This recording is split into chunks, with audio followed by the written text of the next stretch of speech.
Salut à tous les gars. Dans la vidéo d'aujourd'hui, je vais vous raconter l'intrigue du thriller américain The Shining de 2016. C'est l'année 2039 et la Terre est surpeuplée. La race humaine est au bord de l'extinction. Les Nations Unies déclarent que tous les pays doivent réduire leur population de 5% chaque année. Suite à cet ordre, les États-Unis adoptent un programme appelé Dropout.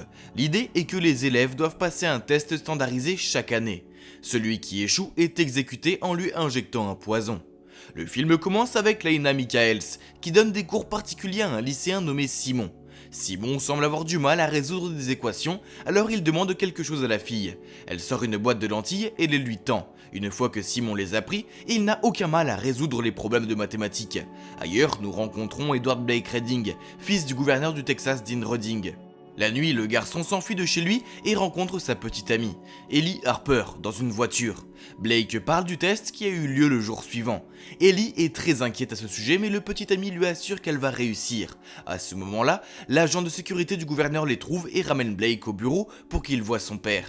Dean est déçu que son fils soit éclipsé la veille d'un test aussi important. Il pense qu'Ellie distrait son fils de ses études. Le lendemain matin, c'est le jour du test. Une file d'élèves fait la queue devant l'école. Avant d'entrer, ils doivent passer un test rigoureux pour exclure toute tricherie.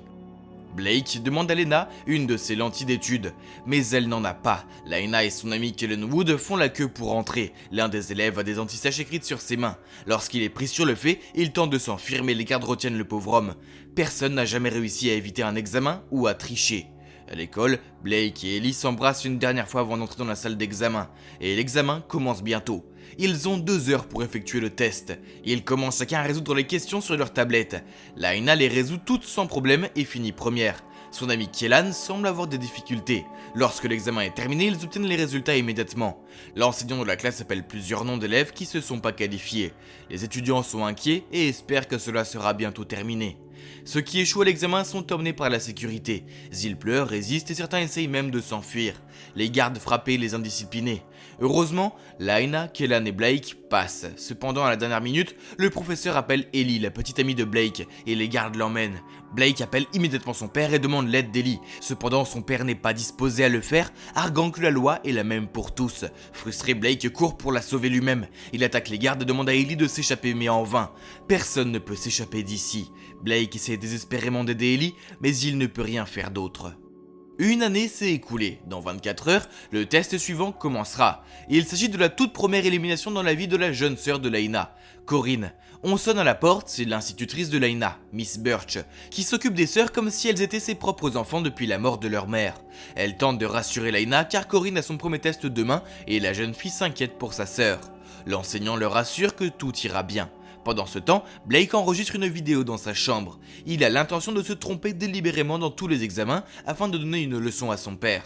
Et le jour de l'épreuve arrive. Laina emmène Corinne au jardin d'enfants. Les enfants y découvrent un dessin animé sur l'état actuel de la Terre qui explique pourquoi tous les pays doivent réduire leur population de 5% chaque année. Dans certains états, les couples ne sont autorisés à avoir qu'un seul enfant, tandis que d'autres exécutent l'ancienne génération. En Amérique, par contre, le gouvernement a décidé de ne garder que les plus intelligents et d'exécuter les autres. Ces enfants ne font pas exception. Ensuite, l'épreuve pour les enfants commence. Leur professeur est attristé par le fait que certains des enfants sont sur le point de mourir. Heureusement, Corinne réussit le test. Laina et Kellan vont aussi à l'école pour le test. Le test commence et se termine en un rien de temps. Pendant ce temps, le gouverneur Dean trouve la cassette de Blake et s'enthousiaste. Il appelle le responsable de test Mason King et lui ordonne de laisser passer Blake quel que soit le résultat. Mason inverse les résultats de Blake et Laina, faisant échouer Laina au test. Les résultats sont annoncés et, à la surprise générale, le nom de Laina est appelé. La fille échoue le test.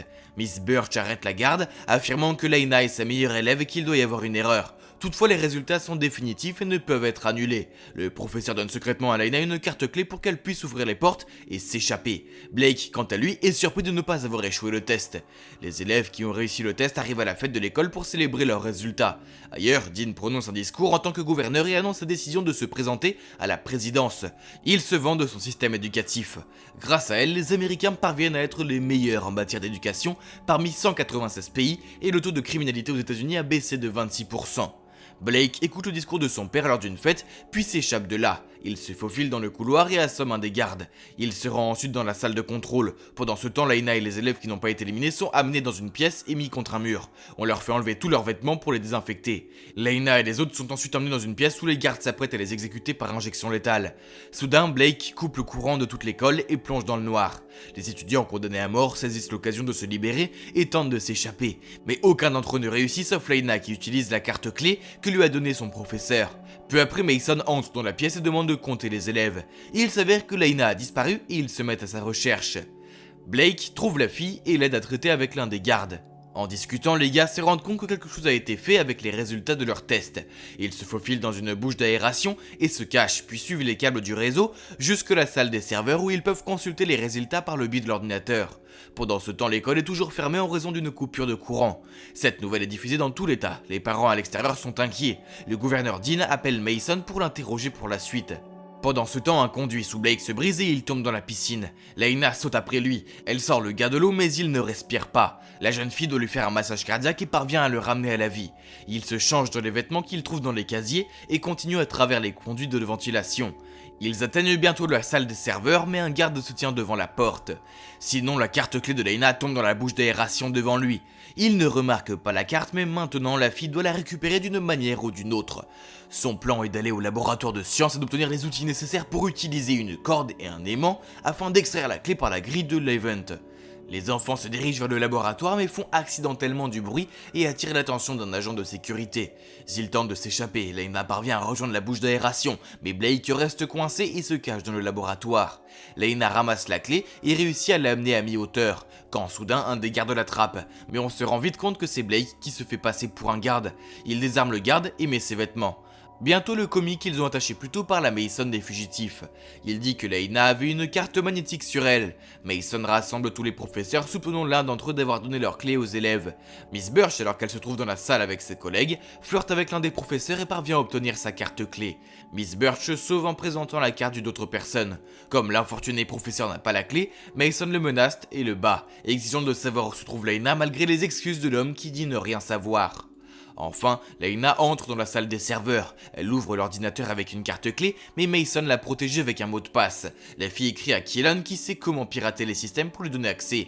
Après un moment, Kellan reçoit un message de son ami et l'aide à se connecter. La jeune fille consulte alors ses résultats et découvre qu'elle a obtenu 98%, mais a échoué alors que Blake a obtenu 15% et a réussi. Elle approfondit ses recherches et découvre qu'Ellie a également obtenu 88% il y a un an et a échoué, tandis que d'autres ont réussi avec des scores inférieurs. Lena se rend compte que les notes sont truquées et que le gouverneur fait passer tous les élèves qu'il veut au test. La fille envoie à Kellan un fichier avec les fausses notes, mais bientôt le courant revient et Mason voit qu'elle est dans la salle des serveurs. Lena s'en rend compte et s'enfuit, mais Mason la rattrape presque immédiatement. Blake se cache toujours à l'heure actuelle. Il est avec les élèves qui ont échoué au test. Il ordonne au garde de les emmener dans la salle de repos avec les autres élèves, mais le garde refuse. Blake se bat à nouveau, mais les gardes le maîtrisent et découvrent son identité. À ce moment-là, Kellan reçoit un message de Lena et est surpris de voir les résultats falsifiés. Le type est ami avec un présentateur de journal télévisé. Il envoie donc rapidement par email le fichier qu'il reçoit à la chaîne d'information. La nouvelle fait le tour des chaînes d'information en un instant. Après la fuite de l'information dans la presse, le gouverneur reçoit un appel du chef du parti qui le menace de retirer sa candidature à la présidentielle. Ne voulant pas le faire, Dean Redding rejette tout sur Mason en prétendant lui-même être innocent. Il essaye de prouver son désintérêt et n'a d'autre choix que d'exécuter tous ceux qui ne sont pas rendus, y compris son propre fils. À l'école, Mason et les gardes emmènent Lena dans la salle de projection pour l'exécuter avec les autres. Blake est là aussi. Mason appelle Dean et lui demande s'ils doivent exécuter les étudiants. Mais Dean lui ordonne d'arrêter. Il veut que seuls les étudiants qui ont réellement échoué au test soient exécutés, y compris son fils. Les gardes libèrent Lena et les autres élèves qui ont réussi la test d'élimination. Lena embrasse Blake mais les gardes l'emmènent avec les autres. Ils exécutent les adolescents en leur injectant une drogue.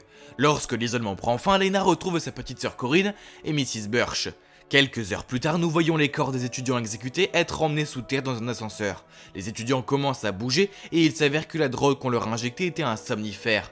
L'ascenseur s'arrête arrivant à ce qu'il ressemble à une usine. L'endroit est rempli de produits fabriqués par la société technologique Azuro Global. De nombreux travailleurs sont employés dans la production. À ce moment-là, Blake est surpris de reconnaître l'un des travailleurs comme étant Ellie, sa petite amie. Quel triste rebondissement! Abonnez-vous, activez la notification et laissez un commentaire pour ne pas manquer d'autres vidéos intéressantes. Merci d'avoir regardé, et au revoir tout le monde.